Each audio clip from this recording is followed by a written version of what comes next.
As the stars still shimmered over the royal city, King Shahryar sat motionless, his mind occupied with the mysteries of the past tales. Scheherazade, sensing the weight of the moment, began again, her voice soothing and rhythmic.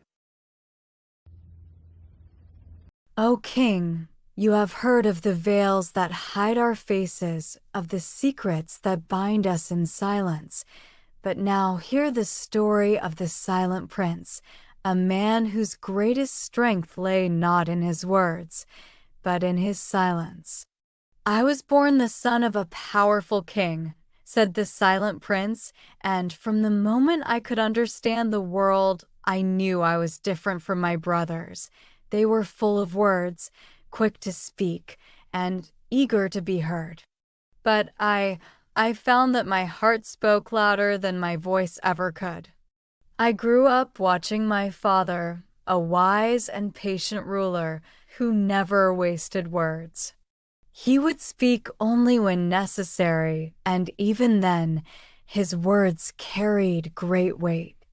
From my earliest years, I was taught that silence is a powerful tool, a weapon, even. While others fought with swords or words, silence could disarm the strongest foe. I watched my father silence the most boastful of his advisors with nothing but a single look, and I came to understand that words often complicate what is better left unsaid.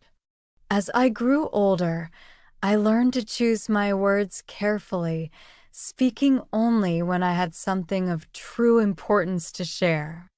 My brothers, however, were quick to speak and quick to act. They were loved by the court for their charisma, their eloquence, and their ambition to prove themselves worthy of the throne. But I remained silent, standing back, watching, listening. My silence became my shield, my strength.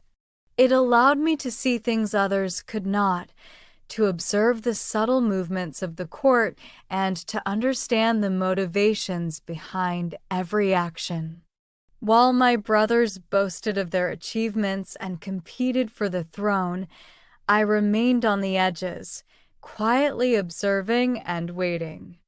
One day, my father called for a grand banquet, inviting all the noble families of the kingdom to join in the celebration of a prosperous year. It was said that at the banquet, my father would choose which of us, his sons, would succeed him on the throne. My brothers were eager to show their worth, to speak of their victories, to prove their valor and their wisdom. But I remained silent. The night of the banquet arrived, and the hall was filled with the sounds of laughter, music, and the clinking of goblets.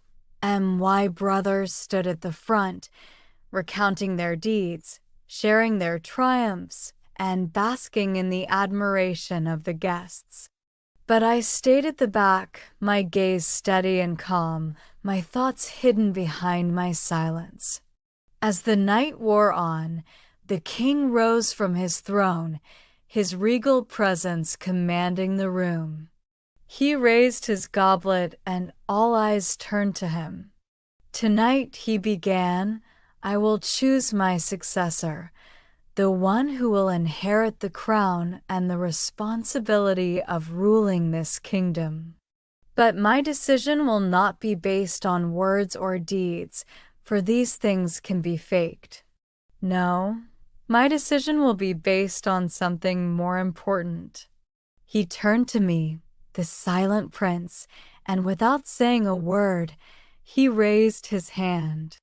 And the silence in the room grew heavy, palpable, as if the very air had stopped moving. My brothers turned to look at me, surprised and confused.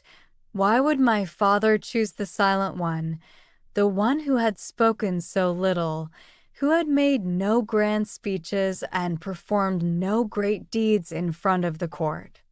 The silent prince, my father said, has shown me that there is strength in quietude, wisdom in stillness.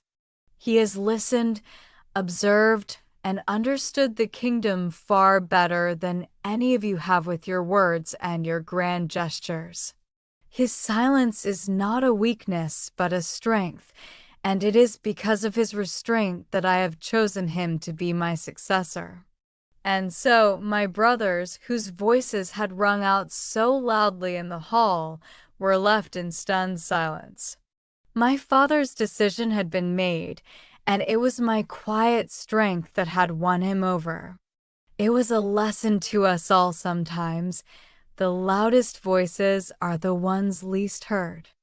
I took the throne that night, not with the grand ceremony my brothers had expected, but with the simple understanding that power is not in the noise we make, but in the peace we bring to those around us. And so ends the tale of the silent prince, a ruler whose strength lay not in his words, but in his silence. His story teaches us that sometimes it is not the loudest among us who deserve to lead, but those who know the power of restraint, of listening, and of understanding. When Scheherazade heard the rooster crow, she decided to stop telling stories. Shahryar smiled and realized that Scheherazade would not tell any more. Of course, he had a new date the next night to continue enjoying the stories of his beautiful wife, Scheherazade. The king sat back, his face thoughtful, as if the story had stirred something deep within him. The room was quiet, the fire crackling softly, and the night stretched on, rich with the weight of the tales told.